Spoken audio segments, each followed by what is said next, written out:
നാരായണം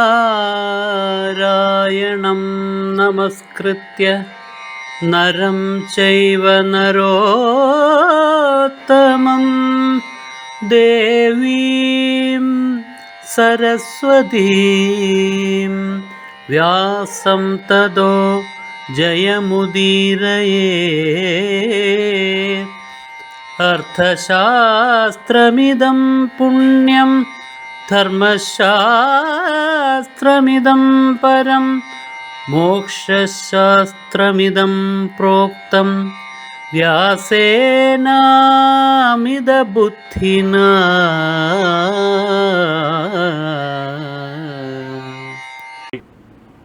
എല്ലാവർക്കും എൻ്റെ വിനീതമായ നമസ്കാരം. ആദ്യമേ തന്നെ എൻ്റെ സർവസങ്കല്പങ്ങളും ഭാരതീയ ആചാര്യ പരമ്പരയുടെ പാദപങ്കജങ്ങളിലും വാഗ്ദേവതയും ശക്തിസ്വരൂപിണിയുമായ അമ്മയുടെ പാദപത്മങ്ങളിലും എൻ്റെ ഗുരുനാഥനായ ജഗദ്ഗുരു സ്വാമി സത്യാനന്ദ സരസ്വതി തൃപ്പാദങ്ങളിലും എൻ്റെ പരമഗുരുവായ ബ്രഹ്മശ്രീ നീലകണ്ഠ ഗുരുപാദരുടെ പാദപങ്കജങ്ങളിലും ഭഗവാൻ വേദവ്യാസൻ്റെ പാദപത്മങ്ങളിലും നിങ്ങളുടെ ഓരോരുത്തരുടെയും ഹൃദയത്തിൽ വിളങ്ങുന്ന സ്വന്തം ഗുരുനാഥൻ്റെ പാദപത്മങ്ങളിലും ആ ധന്യമായ സങ്കല്പം കൊണ്ട് പവിത്രമായിരിക്കുന്ന നിങ്ങളുടെ ഹൃദയങ്ങളിലും പൂജാപുഷ്പങ്ങളെന്നോണം സമർപ്പിച്ചുകൊള്ളട്ടെ. ത്യാഗം എന്നുള്ള ദൈവീ സമ്പത്തിനെ കഥാരൂപത്തിൽ നേരിട്ട് നാം പരിചയപ്പെട്ടുകൊണ്ടിരിക്കുകയായിരുന്നു കഴിഞ്ഞ ദിവസം. അഹിംസ, സത്യം, അക്രോധ, ത്യാഗ, ശാന്തിര, പൈശൂനം. ഭഗവാൻ ദൈവീ സമ്പത്തിനെ വിശദീകരിക്കുകയാണ്, അതിൻ്റെ ധർമ്മങ്ങളെ വിശദീകരിക്കുകയാണ്. അഹിംസയും സത്യവും അക്രോധവും നാം കണ്ടുകഴിഞ്ഞു. ത്യാഗം, അത് മമതാത്യാഗമാണ്. ഇത് ഞാൻ ചെയ്യുന്നു, ഇതിൻ്റെ ഫലം എനിക്ക് വേണം എന്നുള്ളതായ മമതാബുദ്ധിയാണ് നമ്മെ കർമ്മവാസനകളിലും കർമ്മബന്ധനങ്ങളിലും കൊടുക്കുന്നത്. സർവകർമ്മങ്ങളും ചെയ്തുകൊണ്ടിരിക്കുകയും അതേ അവസരത്തിൽ മമതയെ, ഞാനിത് ചെയ്യുന്നു എന്നുള്ളതായ അഹന്താപൂർണമായ വിചാരത്തെയും ഫലേച്ഛയെയും പരിപൂർണമായിട്ടും തിരസ്കരിക്കുകയും, അതാണ് ത്യാഗം. കർമ്മം ചെയ്യാതിരിക്കലല്ല, കർമ്മം ഭംഗിയായി നിർവഹിക്കലാണ്. അതാണ് ത്യാഗം. കർമ്മഫലത്യാഗമാണത്. അങ്ങനെ കർമ്മഫലത്യാഗം ഹൃദയത്തിൽ ഉറയ്ക്കുമ്പോഴാണ് ഏത് കർമ്മമായാലും അത് വളരെ ഭംഗിയായിട്ട് നിർവഹിക്കാനായി സാധിക്കുക. കർമ്മം ശുദ്ധമായി തീരുന്നതും ഏറെ ഫലവത്തായി തീരുന്നതും അപ്പോൾ മാത്രമാണ്. അങ്ങനെയുള്ള ത്യാഗത്തിൻ്റെ അനേകം ദൃഷ്ടാന്തങ്ങൾ മഹാഭാരതത്തിനകത്ത് നമുക്ക് കാണാം. അതിലൊന്ന് നമുക്ക് നേരത്തെ പരിചയമുള്ളതായ വിതുര ജീവിതത്തെ ആസ്പദമാക്കിക്കൊണ്ട് നാം ചിന്തിക്കാൻ തുടങ്ങുകയായിരുന്നു കഴിഞ്ഞ ദിവസം. അത് നമുക്ക് ഇന്ന് സമ്പൂർണമാക്കാം. വിതുരൻ ആ ഹസ്തിനാപുരത്തെ രാജകൊട്ടാരത്തിൽ യാതൊരു ഫലവും ഉദ്ദേശിച്ചിട്ടല്ല പ്രവർത്തിച്ചു കൊണ്ടിരുന്നത്. പകരം തൻ്റെ ജ്യേഷ്ഠനാണ് രാജാവ് എന്ന് മാത്രമല്ല, നാട്ടുകാരെല്ലാം തനിക്ക് വേണ്ടപ്പെട്ടവർ തന്നെയാണ്. അവരെല്ലാം തൻ്റെ കണ്ണിൽ ഈശ്വര സ്വരൂപങ്ങൾ തന്നെയാണ്. എല്ലാവരുടെയും ഹിതത്തിനു വേണ്ടിയിട്ട് നിരന്തരം തൻ്റെ കഴിവുകളെ വിനിയോഗിക്കുക എന്നത് മാത്രമാണ് വിതുരൻ്റെ ഹൃദയത്തിലുള്ള സങ്കല്പം. ഞാൻ ചെയ്യുന്നു എന്നുള്ളതായ വിചാരമില്ല, അതിന് ഇന്ന ഫലം വേണമെന്നുള്ള ആഗ്രഹമില്ല.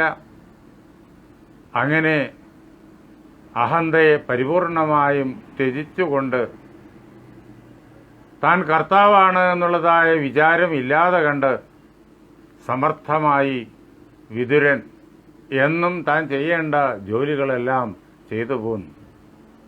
അങ്ങനെ ഒരു ഘട്ടത്തിലാണ് നാം ഇപ്പോൾ എത്തി നിൽക്കുന്നത്. യുദ്ധം കഴിഞ്ഞു, യുധിഷ്ഠിരൻ രാജാവായി വാഴുന്നു. കാലം കുറെ കടന്നുപോയി. ധൃതരാഷ്ട്രൻ കാനനത്തിലേക്ക് പോയിട്ട് തപസ് ചെയ്യാൻ ആഗ്രഹിക്കുന്നു. അത് അദ്ദേഹത്തിൻ്റെ തീരുമാനമാണ്. വരുന്ന കാർത്തിക മാസത്തിലെ പൗർണമി നാളിൽ കാട്ടിലേക്ക് പോകണം തൻ്റെ പത്നിയോടൊപ്പം എന്നുള്ളതാണ് അദ്ദേഹത്തിൻ്റെ നിശ്ചയം. അത് മാറ്റാനായിട്ട് ആർക്കും സാധ്യവുമല്ല. ദൃഢമായ നിശ്ചയമാണ്. എന്തുകൊണ്ടെന്നാൽ അദ്ദേഹത്തിൻ്റെ ഹൃദയം ദുഃഖങ്ങളാൽ നിറഞ്ഞു കിടക്കുന്നു. ദുഃഖം നിരന്തരം തിരമാല പോലെ ഓളമിട്ടാണ്. എന്തു ചെയ്യും? അതിനുള്ള മാർഗം ഇനി തപസ് മാത്രം. ദുഃഖങ്ങളുടെ ആ ഇരമ്പൽ നിരന്തരം മുഴങ്ങുന്ന ഈ രാജകൊട്ടാരത്തിൽ നിന്ന് വളരെ അകലെ, മനുഷ്യരാരും കടന്നു വരാത്ത കാടിൻ്റെ വിജനതയിൽ ഭഗവാന്റെ നാമം ജപിച്ചുകൊണ്ട് സന്യാസവൃത്തിയായിട്ട് കഴിയുക, ഇതായിരുന്നു അദ്ദേഹത്തിൻ്റെ ലക്ഷ്യം. അങ്ങനെ പുറപ്പെടുന്നതിന് മുമ്പ് ശ്രാദ്ധം ചെയ്യണം എന്ന് ആഗ്രഹിച്ചു. യുദ്ധത്തിൽ മരിച്ച തനിക്ക് വേണ്ടപ്പെട്ട എല്ലാവർക്കും. അതിനു വേണ്ടിയിട്ട് സമ്പത്ത് വേണം. യുധിഷ്ഠിരനോട് സമ്പത്ത് ചോദിക്കാൻ വേണ്ടിയിട്ട് വിതുരനെ ശട്ടം കെട്ടി അയച്ചതായിരുന്നു. വിതുരൻ ആ കർമ്മം ഏറ്റെടുത്തു. കാരണം അത് ലോകഹിതാർത്ഥമായിട്ട് ചെയ്യേണ്ടതായ കർത്തവ്യങ്ങളിൽ പ്രധാനപ്പെട്ടത് തന്നെയാണ്. ഞാൻ ചെയ്യുന്നു എന്നുള്ളതായ അഹന്ത ലേശമില്ലാതെ തന്നെ ഏൽപ്പിക്കപ്പെട്ടിരിക്കുന്നതായ ആ ചുമതല അദ്ദേഹം അതീവ സമർത്ഥമായിട്ട് നിർവഹിക്കുന്നത് നമുക്ക് ഇവിടെ കാണും.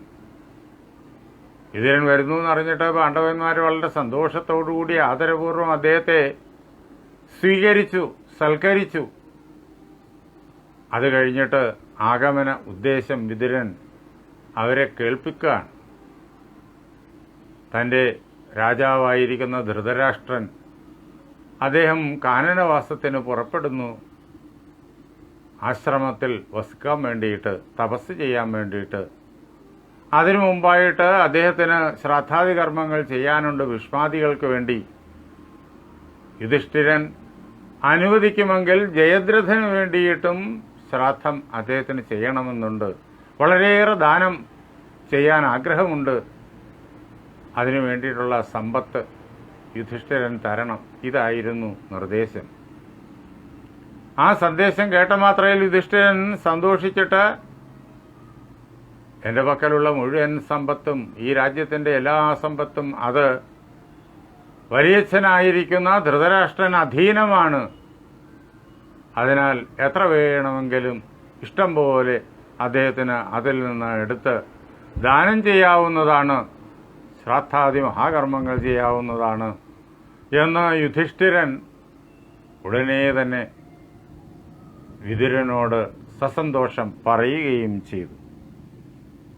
അങ്ങനെ യുധിഷ്ഠിരൻ പറഞ്ഞപ്പോൾ ഒരു എതിരഭിപ്രായം അവിടെ ഉണ്ടായി. അത് ഭീമൻ്റേതാണ്. അതിന് കാരണവുമുണ്ട്. കൗരവന്മാരിൽ നിന്നിട്ട് ഭീമനുണ്ടായതായ അനുഭവങ്ങൾ എന്ന് മാത്രമല്ല, തൻ്റെ സഹോദരങ്ങൾക്കുണ്ടായതായ അനുഭവങ്ങൾ, പാഞ്ചാലിക്കുണ്ടായതായ അനുഭവങ്ങൾ, അതൊന്നും ഭീമന് മറക്കാനാവുന്നില്ല.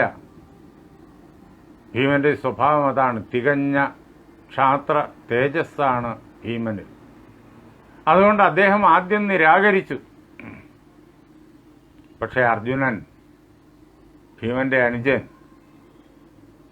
യുധിഷ്ഠിരന്റെ ആ വാക്കുകളെ പൂർണ്ണമായിട്ടും അദ്ദേഹം അംഗീകരിക്കുന്നു, പിന്താങ്ങുന്നു. അദ്ദേഹം ഭീമനോട് വിനയപൂർവം പറഞ്ഞു കേൾപ്പിച്ചു, വലിയച്ഛനോട് അവർക്ക് ഓരോരുത്തർക്കും ഉള്ളതായ കർത്തവ്യം. അതിനാൽ ഒരു കാരണവശാലും വലിയച്ഛൻ്റെ ഈ നിർദ്ദേശത്തെ നിരസിക്കരുത് എന്ന് അർജുനൻ ഉപദേശിച്ചു. അങ്ങനെ അർജുനന്റെ ഉപദേശത്താലും യുധിഷ്ഠിരന്റെ ഉപദേശത്താലും മനസ്സില്ലാ മനസ്സോടെ ആണെങ്കിലും ഭീമന് അത് അംഗീകരിക്കേണ്ടതായി വന്നു. തതസ്സവിദുരം ധീമാൻ വാക്യമാഹ യുധിഷ്ഠിരഃ. അനന്തരം ബുദ്ധിമാനായിരിക്കുന്ന അതേപോലെ തന്നെ ധർമ്മത്തിലെ അടിയുറച്ച നിലയുള്ളവനായിട്ടുള്ള യുധിഷ്ഠിരൻ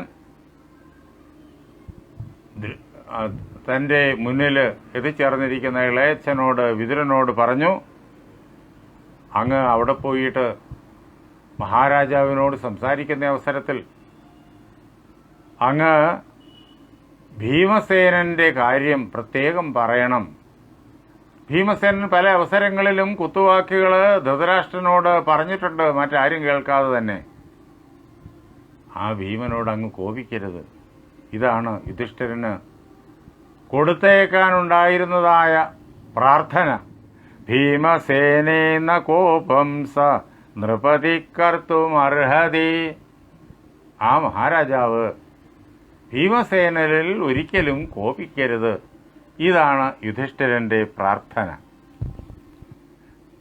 അങ്ങനെ അദ്ദേഹം കോപിച്ചു കഴിഞ്ഞാൽ ആ കോപത്തിൻ്റെതായിട്ടുള്ള ദുര്യശസ്സും അതുപോലെ തന്നെ വിപരീതമായിട്ടുള്ള ചില ശക്തിപ്രവാഹങ്ങളുടെ സ്വാധീനങ്ങളും ഒക്കെ ഭീമനിൽ വന്നു ചേരും. അത് വരാൻ പാടില്ല.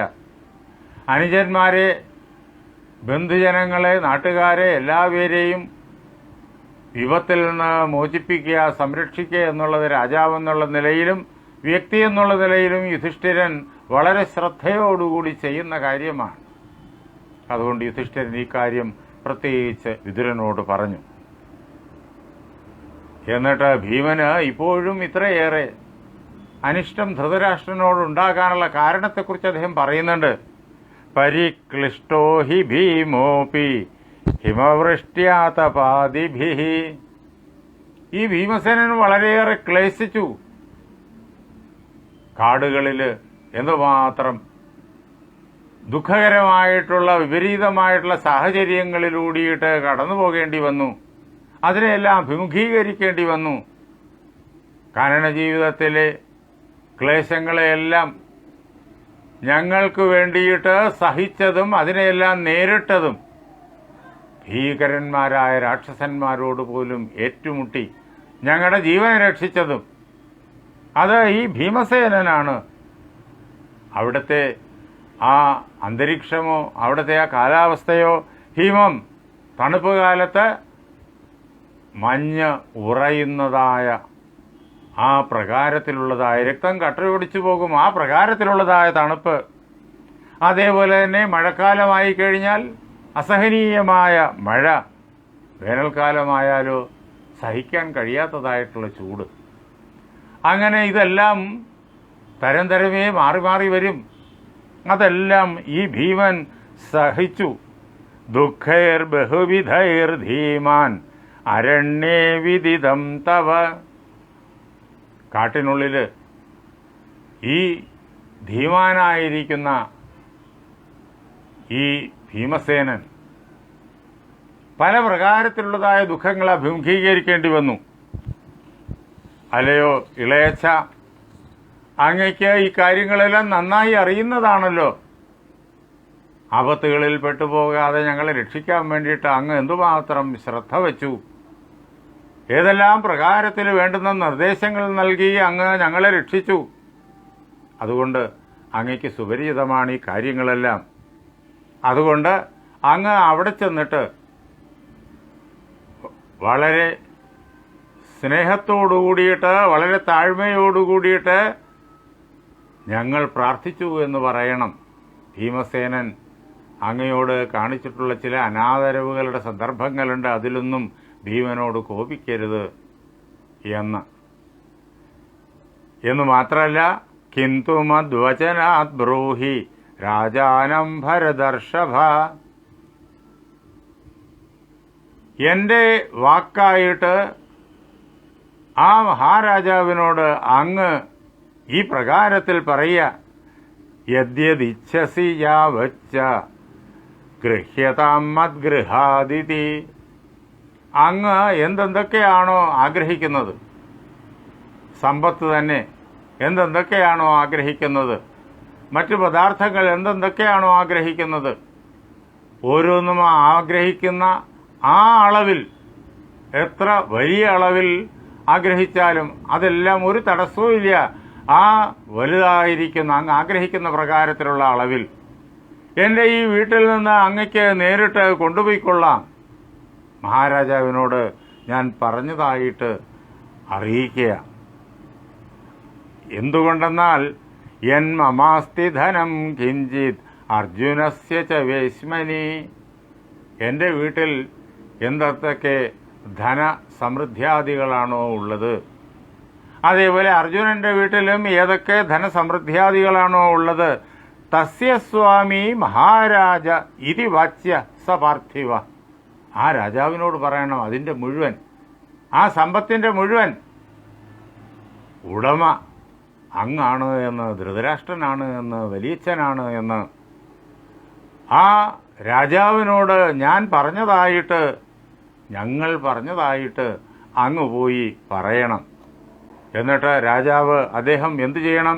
ദദാതു രാജാ വിപ്രേഭ്യോ യഥേഷ്ടം ക്രിയതാം വ്യയഃ.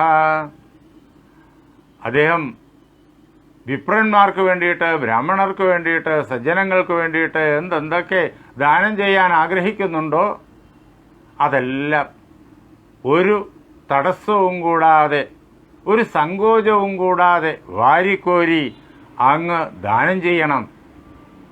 അതേപോലെ പുത്രാണാം സുഹൃദാം ചൈവ, പുത്രന്മാർക്ക് വേണ്ടിയിട്ട്, സുഹൃത്തുക്കൾക്ക് വേണ്ടിയിട്ട് എന്തൊക്കെയാണോ അങ്ങ് ചെയ്യാൻ ആഗ്രഹിക്കുന്നത്, വിവിധങ്ങളായ ശ്രാദ്ധാദി കർമ്മങ്ങളുടെ പേരിൽ, അതേപോലെ തന്നെ പൂജാദികളുടെ കാര്യങ്ങളിൽ എന്തൊക്കെ അങ്ങ് ചെയ്യാൻ ആഗ്രഹിക്കുന്നുവോ അതെല്ലാം നിർവഹിക്കുക. അതിന് വേണ്ടുന്നതെല്ലാം ഇഷ്ടം പോലെ ഇവിടെ നിന്ന് എടുത്തുള്ള ഇതെല്ലാം അങ്ങയുടേതാണ്